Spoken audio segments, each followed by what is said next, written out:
السلام علیکم ورحمۃ اللہ وبرکاتہ۔ الحمد للہ رب العالمین واشہد ان لا الہ الا اللہ وحدہ لا شریک لہ واشہد ان محمدا عبدہ ورسولہ صلی اللہ علیہ وسلم وعلی آلہ واصحابہ اجمعین۔ وقال النبی صلی اللہ علیہ وسلم اغتنم خمسا قبل خمس، شبابک قبل حرمک، وصحتک قبل سقمک، وغناک قبل فقرک، وفراغک قبل شغلک، وحیاتک قبل موتک، او کما قال علیہ الصلوۃ والسلام۔ رب اشرح لی صدری ویسر لی امری واحلل عقدۃ من لسانی یفقہوا قولی۔ قابل قدر سامعین اور پردہ نشین ماں اور بہنوں، اللہ کی توفیق سے اللہ کے اس گھر میں آج 11 دسمبر بعد نماز عشاء محمدی مسجد میں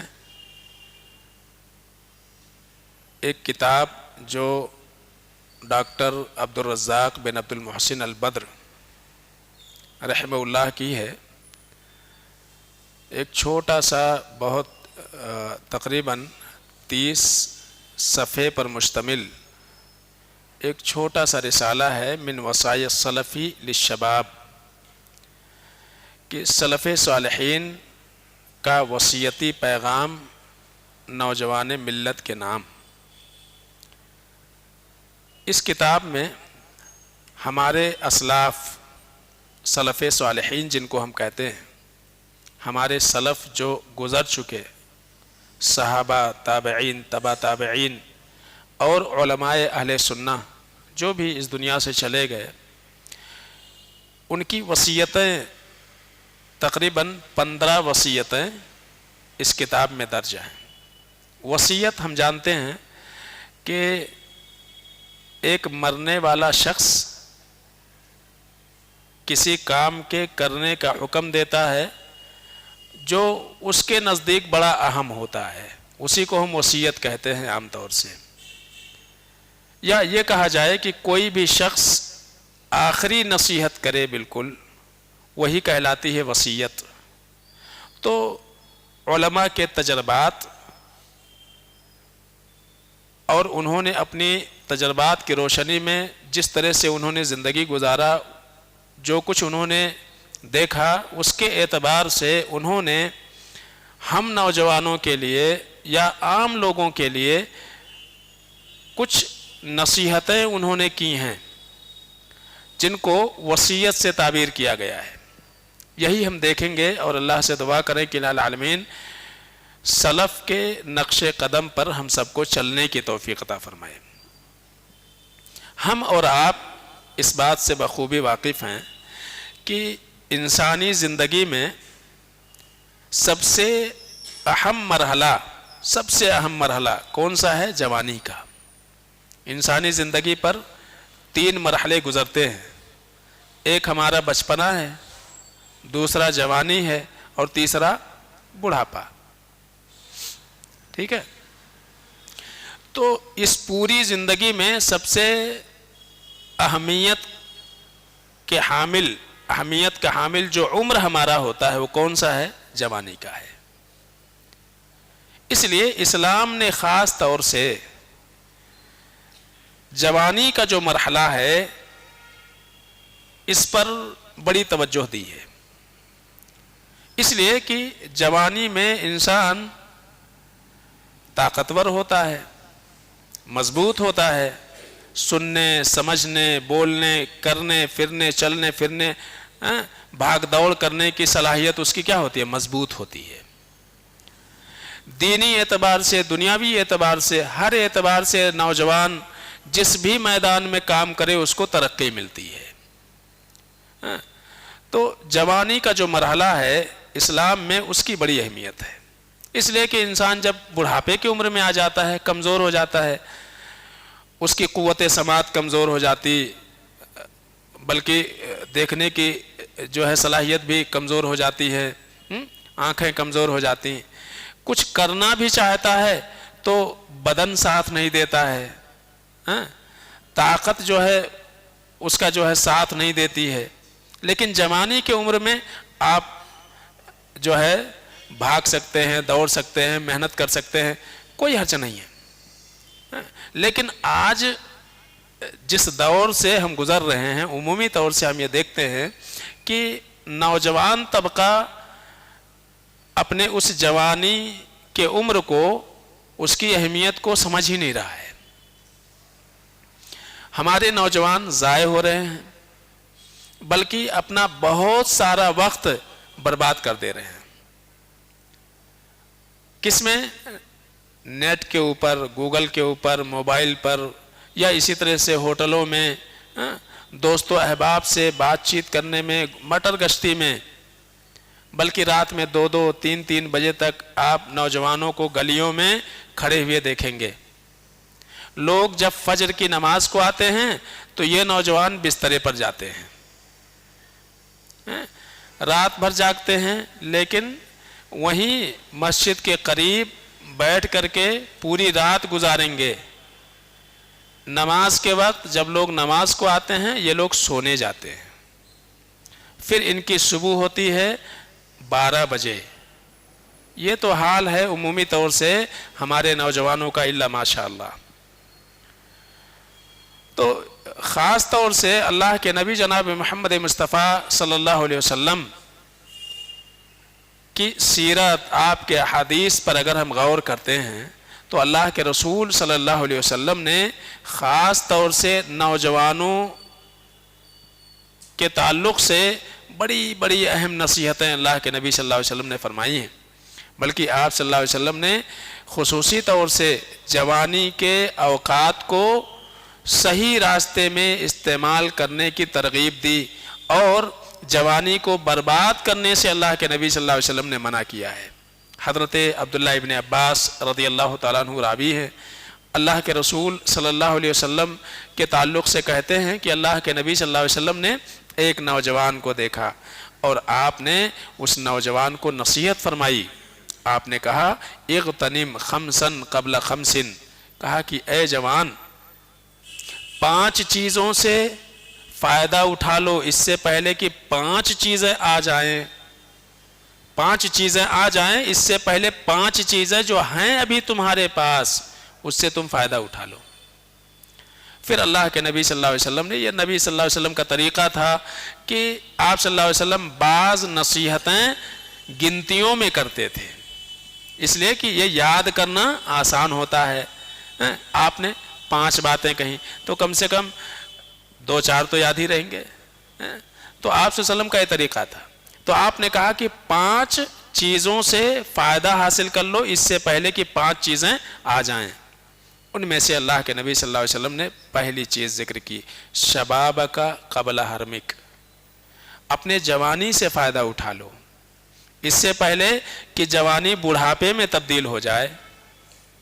بڑھاپا آ جائے تو کچھ کرنا چاہو بڑھاپے میں تو کچھ نہ کر سکو، کچھ نہ کر سکو۔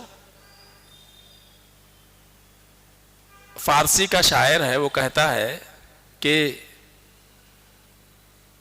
در جوانی کر عبادت شیوے پیغمبرست، وقت پیری گرگ ظالم می شود پرہیزگار۔ وہ کہتے ہیں کہ جوانی میں عبادت کر لو،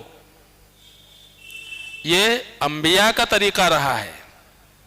کیا رہا ہے؟ انبیاء کا طریقہ رہا ہے کہ انہوں نے جوانی میں، جوانی کے جو اوقات ہیں اس کا صحیح استعمال کیا ہوا ہے۔ ورنہ کیا ہوتا ہے؟ وقت پیری گرگ ظالم می شود پرہیزگار، بڑھاپے میں جو بھیڑیا ہوتا ہے وہ بھی کیا بن جاتا ہے؟ متقی۔ سمجھ رہے نا؟ وہ بھی پرہیزگار۔ اب اس کو شکار کرنے کی طاقت بچی نہیں تو بکریاں جا بھی رہی ہیں تو خالی دیکھ رہا ہے وہ، اس لیے کہ وہ چھلانگ نہیں لگا سکتا۔ سمجھ رہے نا؟ تو جوانی میں جوش اور جذبہ اور ولولہ رہتا ہے، لیکن بڑھاپے میں کیا ہو جاتا ہے؟ بڑھاپے میں خواہشات ہی ختم ہو جاتے ہیں آدمی کے، اور کچھ کرنا بھی چاہے تو طاقت ہی نہیں ہے بدن کے اندر، وہ اچھل کود کر ہی نہیں سکتا جو جوانی میں کر سکتا ہے۔ تو اللہ کے نبی فرماتے ہیں شباب کا قبل حرمک، بڑھاپا آ جائے اس سے پہلے جوانی سے فائدہ اٹھا لو، وصحت کا قبل سقمک، بیماری لگ جائے اس سے پہلے تندرستی سے فائدہ اٹھا لو۔ اللہ نے صحت دی ہے، تندرستی دی ہے، آگے چل کے پتہ نہیں آپ کو شوگر ہو جائے، بی پی ہو جائے، اور کوئی پرابلم ہو جائے، پتہ نہیں کون سی بیماری لگ جائے، نئی نئی بیماریاں روز سننے میں آتی ہیں، کوئی بھی بیماری لگ جائے اور پھر انسان کچھ نہ کر سکے۔ تو ابھی اللہ نے صحت و تندرستی دی ہے، کر سکتے ہیں تو اس کو اللہ کی عبادت میں گزارو، علم کے حاصل کرنے میں گزارو، دینی مجلسوں میں شرکت کرنے میں گزارو، تو صحت سے فائدہ اٹھا لو۔ وَغِنَاكَ قَبْلَ فَقْرِكَ، اللہ نے آج نوازا ہے تو آج جتنا چاہو اللہ کے راستے میں خرچ کر کے اپنے لیے ذخیرہ آخرت بنا لو، اس سے پہلے کہ آپ کرنا بھی چاہو تو ہاتھ میں پیسے نہیں ہیں، جیب بھی خالی ہے، اکاؤنٹ بھی خالی ہے، کام نہیں ہے، دھندے نہیں ہیں۔ آج کام دھندہ ہے، اللہ کے راستے میں دے سکتے، خرچ کر سکتے، حج کر سکتے، عمرہ کر سکتے، مسجد مدرسے میں آپ تعاون کر سکتے، دعوت و تبلیغ کے کام میں آپ مدد کر سکتے ہیں۔ تو آپ کے سامنے بہت سارے راستے ہیں، اللہ نے دیا ہے، تھوڑا کم جو بھی اللہ نے دیا ہے فائدہ اٹھا لو، ورنہ یہ ہے کہ کچھ کرنا بھی چاہو گے تو ہاتھ میں پیسہ نہیں بچے گا۔ یعنی آج ابھی انسان کمائی اس کے ہاتھ میں ہے، کر سکتا ہے، آگے چل کے بچوں کے ہاتھ میں کاروبار آ جائے گا تو آپ کو خود اپنے خرچے کے لیے مانگنا ہے۔ آج اب آپ انہیں دیتے ہیں، کاروبار منتقل ہو گیا بچوں تک تو پھر آپ محتاج ہو جائیں گے، پھر کرنا بھی چاہیں تو نہیں کر سکتے ہیں۔ اللہ کے نبی نے فرمایا وَفَرَاغَكَ قَبْلَ شُغْلِكَ، فرصت ہے تو فرصت سے فائدہ اٹھا لو، فرصت ہے کچھ رکعت نوافل پڑھ لو، فرصت ہے کچھ قرآن کی تلاوت کر لو، فرصت ہے ذکر و اذکار کر لو، فرصت ہے پڑھ سکتے ہیں کوئی کتاب لے لو دینی، وہ پڑھ لو، اسٹڈی کر لو، تو فرصت سے فائدہ اٹھاؤ، اس سے پہلے کہ تم پڑھنا بھی چاہو تو نہ پڑھ سکو، اس لیے کہ کام ہی کام ہے تو کچھ نہیں کر سکتے۔ تو آج وقت ہے تو کر لو، کل پتہ نہیں وقت آپ کے پاس بچے نہ بچے، ہو سکتا ہے اللہ تعالیٰ کاروبار ہی اتنا بڑھا دے آپ کا کہ آپ کو ٹائم ہی نہ ملے، چاہ کر کے بھی آپ جو ہے قرآن کی تلاوت نہ کر سکو، کچھ پڑھ نہ سکو، کسی دینی مجلس میں شرکت نہ کر سکو۔ تو اللہ کے نبی صلی اللہ علیہ وسلم نے فرمایا کہ ابھی فرصت ہے تو آپ اس فرصت سے فائدہ اٹھا لو، اس سے پہلے کہ مصروفیت بڑھ جائے۔ پھر آپ نے پانچویں بات فرمائی وَحَيَاتَكَ قَبْلَ مَوْتِكَ، مرنے سے پہلے اللہ نے جو زندگی دی ہے اس زندگی کو غنیمت سمجھو، اس سے اس کو جو ہے آخرت کی کھیتی سمجھو، آخرت اپنی سنوارو۔ تو کتنی باتیں اللہ کے نبی صلی اللہ علیہ وسلم نے کہی؟ 5 باتیں۔ آپ میں سے کون بتائے گا اغتنم خمسن قبل خمسن؟ کوئی بھی؟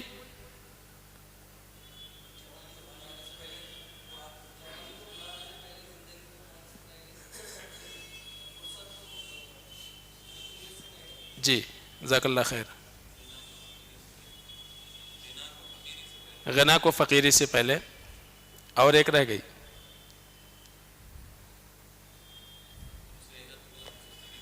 صحت کو بیماری سے پہلے، ہے نا؟ بہت آسان ہے۔ کس کو جوانی، خالی ویسے ہی یاد کر لو، جوانی اور تندرستی، ہے نا؟ جوانی ہو گئی ایک، تندرستی۔ اب جوانی کا الٹا کیا ہے؟ بڑھاپا، ٹھیک ہے نا؟ تندرستی کا الٹا کیا ہے؟ بیماری، سمجھ رہے نا؟ تو 5 چیزیں یاد کر لو، 5 چیزیں اس کے اپوزٹ ہے، ٹھیک ہے نا؟ تو کیا کیا ہو گیا؟ پہلا جوانی کو غنیمت جانے، نمبر 2 کچھ بھی بولو یار، تندرستی، تیسری چیز صحت تو ہو گئی، تیسری چیز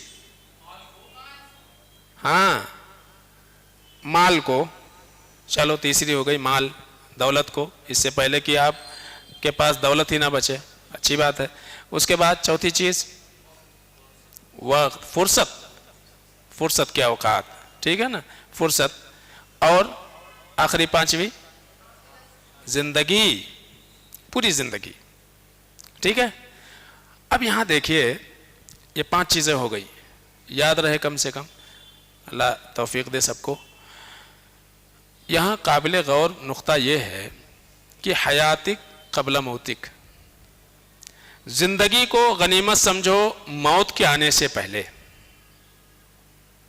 تو اس جملے میں تو پوری زندگی آ گئی نا، پوری زندگی آ گئی.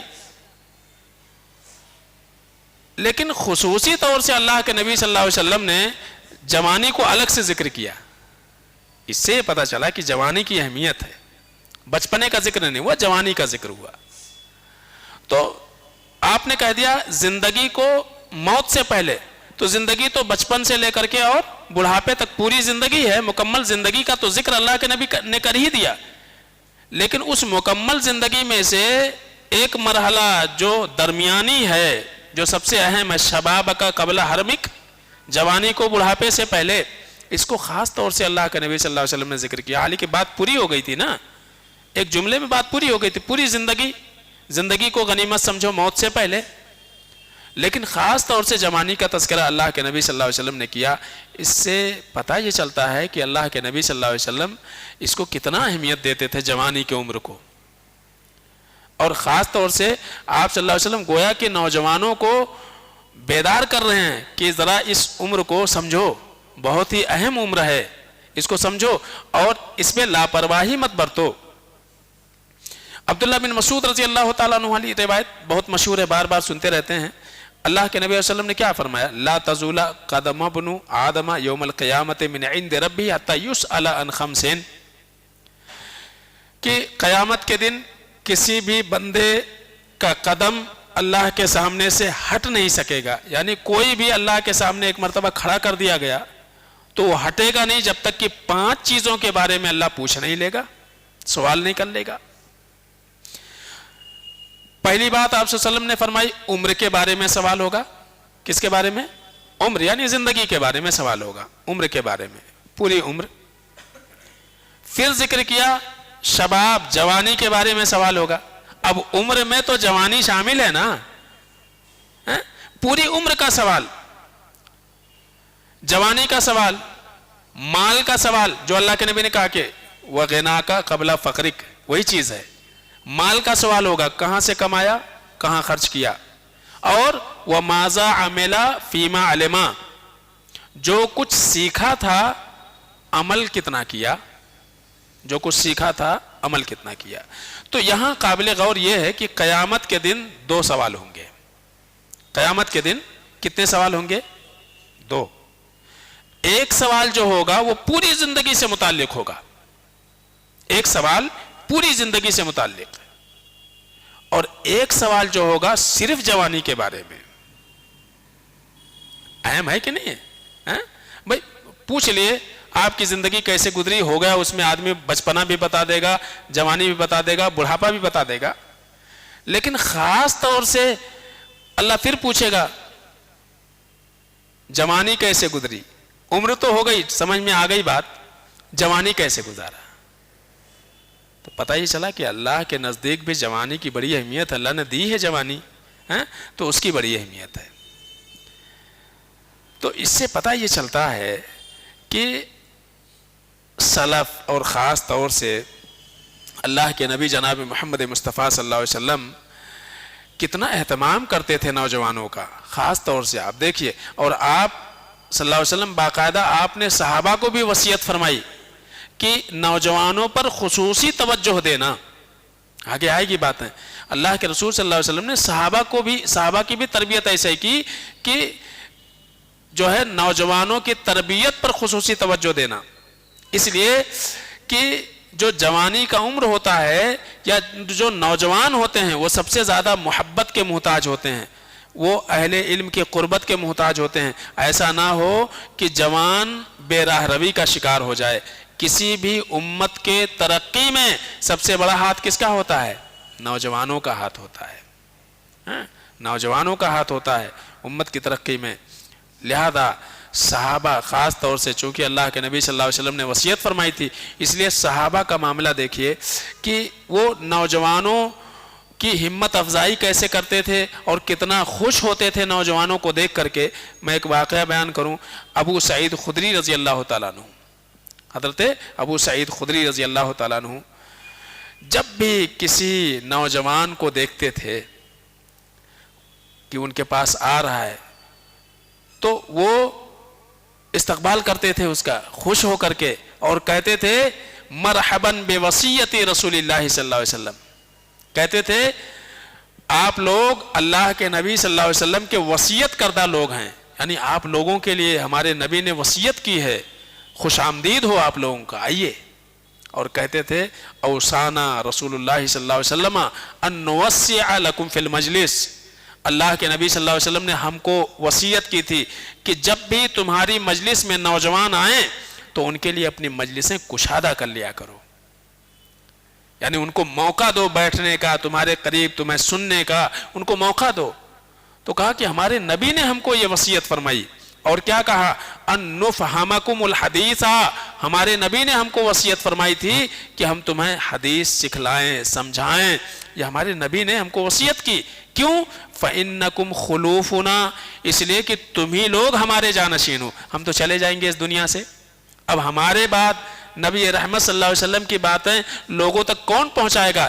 تم جانشین ہو. اور ایک بہت پیارا جملہ عبداللہ بن مسعود ابو سعید خدری رضی اللہ تعالیٰ نے کہا وہ اہل الحدیث بعدنا، اور ہمارے بعد تم ہی اہل حدیث کہلاؤ گے. ہمارے بعد تم ہی لوگ کیا کہلاؤ گے؟ اہل حدیث کہلاؤ گے، اہل الحدیث کہلاؤ گے. تو اہل الحدیث، اہل حدیث یہ کوئی نیا فرقہ نہیں ہے، کوئی نئی جماعت نہیں ہے. یہ صحابی رسول ابو سعید خدری رضی اللہ تعالیٰ عنہ کہتے ہیں کہ تم ہی لوگ کیا کہلاؤ گے؟ اہل الحدیث کہلاؤ گے، اہل حدیث تم لوگ کہلاؤ گے ہمارے بعد. تو آج لوگ پروپیگنڈا کرتے ہیں، یہ کہاں سے نام لائے. کچھ اپنے آپ کو جو سلفی منہج پر مانتے ہیں وہ لوگ بھی کہتے ہیں ہم اپنے آپ کو مسلمان کہیں گے. اہل حدیث جو ہے کہاں ذکر ہے؟ قرآن میں اللہ نے مسلمین کہا ہے تو ہم مسلمان ہیں.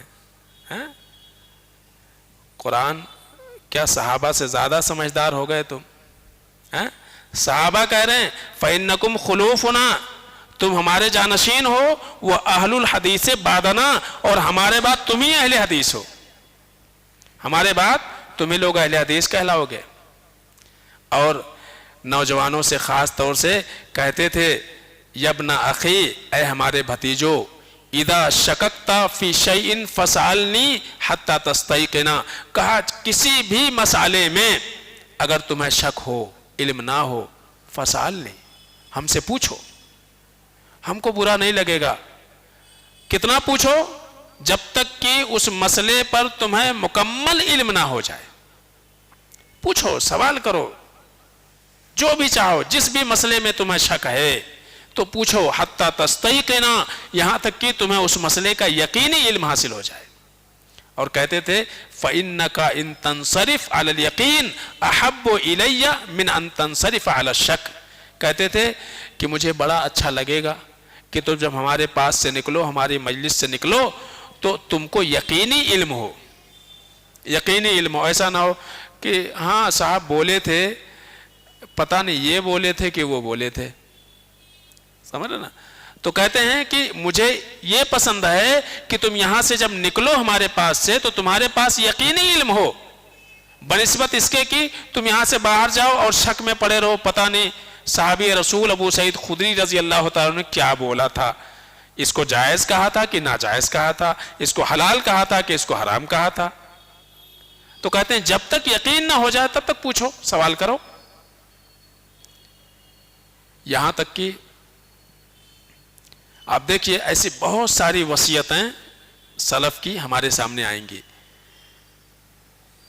تو خاص طور سے سلف کا طریقہ یہ رہا کہ وہ ہر زمانے میں نوجوانوں پر سب سے زیادہ انہوں نے توجہ دیا، اس لیے کہ نوجوان کے اندر کچھ نہ کچھ کرنے کا جذبہ ہوتا ہے، وہی آگے چل کر کے قوم کی پیشوائی کرتے ہیں، ان کی رہنمائی کرتے ہیں، لیکن پیشوائی اور رہنمائی کے لیے ضروری ہے علم، سمجھ رہے نا، علم حاصل کرنا۔ تو جب ہم وقت دیں گے، علماء کی مجلس میں بیٹھیں گے، دین سیکھیں گے تو ہمارا فائدہ ہوگا۔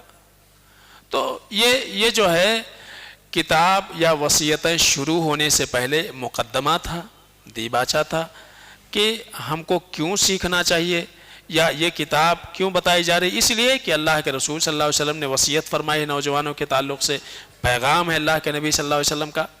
تو اس سے پتہ یہ چلا کہ ہمارے عمر کا جو جوانی والا مرحلہ ہے بڑا ہی اہم ہے، اس کو آدمی غنیمت جانے اور اس کو جو ہے عبادت میں، علم دین کے حاصل کرنے میں صرف کرے، اور اپنے آپ کو انسان لاعیانی کاموں سے بچائے، اس لیے کہ بہت اہم مرحلہ ہے۔ اب اس کا یہ مطلب نہیں ہے کہ خالی کل سوچے ہم جوان نہیں ہیں ہم کہے جائیں، یہ تو پورے جوانوں کے لیے نصیحت ہے، ایسا نہیں، پورے لوگوں کے لیے نصیحت ہے، یہ پورے لوگوں کے لیے کہ اللہ نے جو وقت دیا ہے تو جوان ہے نا، ابھی اللہ نے وقت دیا ہے، چاہے وہ 60 سال کے ہوں 70 سال کے ہوں، جوان ہی ہے، سب جوان ہیں، سب سیکھیں، سب کے لیے پیغام ہے، یہ سب کے لیے پیغام ہے۔ تو بہرحال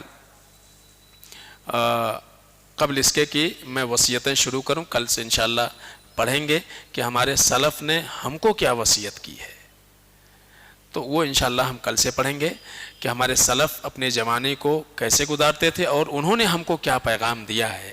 اللہ سے دعا ہے کہ العالمین ہم سب کو سمجھنے عمل کرنے کی توفیق عطا فرمائے، آمین یا رب العالمین۔ السلام علیکم ورحمۃ اللہ وبرکاتہ۔